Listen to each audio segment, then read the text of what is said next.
Hi friends, ఈ వీడియోలో మనం రోజువారీ రాశి ఫలాలలో వృషభ రాశి వారి గురించి తెలుసుకుందాం. అంతకన్నా ముందు చిన్న రిక్వెస్ట్ ఫ్రెండ్స్, ఈ వీడియో మొదటగా చూస్తున్నట్లయితే లైక్ చేయండి, షేర్ చేయండి, అలాగే సబ్స్క్రైబ్ చేయడం అసలు మర్చిపోవద్దు.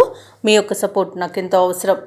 ఇక వృషభ రాశి వారు వ్యాపారస్తులు ఎవరైతే ఉన్నారో వ్యాపారాలలో పురోగతిని సాధిస్తారు. ఉద్యోగస్తులు ఎవరైతే ఉన్నారో తమ ఉద్యోగమున పదోన్నతిని పెరిగే అవకాశాలు కనిపిస్తున్నవి.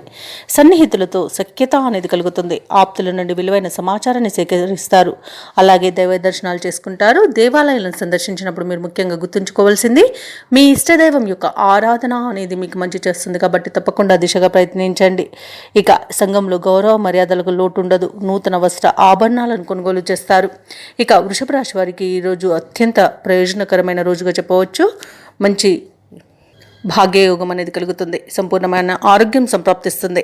ఇక భాగస్వామ్య వ్యాపారం చేసే వారికి మంచి లాభాలు అనేవి అందుతాయి. విదేశీయానం చేయాలనుకున్న వారికి వీసా సౌలభ్యం లభిస్తుంది. ఇక వివాహ ప్రయత్నాలు చేస్తున్న వారికి శుభవార్త అనేది అందుతుంది. అలాగే తల్లిగారి ఆరోగ్య విషయంలో శుభవార్తను అందుకుంటారు. ఆస్తి పంపకాలలో అనుకూలత అనేది ఏర్పడుతుంది. అలాగే సోదర మైత్రి ఉంది. బంధుమిత్రులతో కలిసి విందు వినోదాది కార్యక్రమాల్లో పాల్గొంటారు. రాజకీయ నాయకులకు అనుకూలత అనేది కనబడుతుంది. కళాకారులకు క్రీడాకారులకు మంచి అభివృద్ధి అనేది ఉంది. సినీ రంగం వారికి మంచి లాభాలు లభిస్తాయి. ఇక పెద్దలను గౌరవించడం వల్ల మీకు మంచి ప్రయోజనాలు అయితే కలుగుతాయి. అలాగే సంఘంలో ప్రతి వ్యక్తి మిమ్మల్ని గౌరవిస్తారు. అలాగే ఈరోజు కార్యసాధన అనేది కలుగుతుంది. ధనాదాయం బాగుంది కాబట్టి రుణాలను తీర్చగలుగుతారు. ఇక షేర్ మార్కెట్లలో పెట్టుబడులు పెట్టిన వారికి కలిసి వచ్చే అవకాశం అధికంగా కనిపిస్తుంది. పోగొట్టుకున్న వస్తువులను కానివ్వండి, ధనాన్ని కానివ్వండి తిరిగి పొందుతారు. ఇక నిరుద్యోగులకు ఉద్యోగ యోగం అనేది కనబడుతుంది. ఇక వృషభ రాశి వారు ఈరోజు అనుకున్న కార్యక్రమాలన్నీ కూడా సకాలంలో పూర్తి చేస్తారు. కుటుంబంలో సమస్యలు తీరిపోతాయి. చిరకాల కోరిక నెరవేరే సమయంగా చెప్పవచ్చు. సన్నిహితులతో సఖ్యత అనేది ఏర్పడుతుంది. వ్యాపార వాణిజ్యవేత్తలకు మరింత పురోగతి అనేది కనబడుతుంది.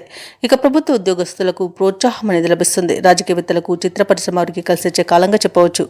విద్యార్థులకు సాంకేతిక విద్య అవకాశాలు అనేవి అందుతాయి. ముఖ్యంగా మహిళలకి ఉత్సాహవంతంగా ఉంటుంది. ఇక వృషభ రాశి వారికి అదృష్ట రంగు తెలుపు, ప్రతికూలమైన రంగు నేరేడు, అదృష్ట సంఖ్య 7. ఈరోజు వృషభ రాశి వారు శ్రీరామరామ్ స్తోత్రాలు పఠించడం వలన మంచి శుభ ఫలితాలను పొందుతారు. అలాగే పనులలో వచ్చే ఆటంకాలని తొలగించుకోగలుగుతారు.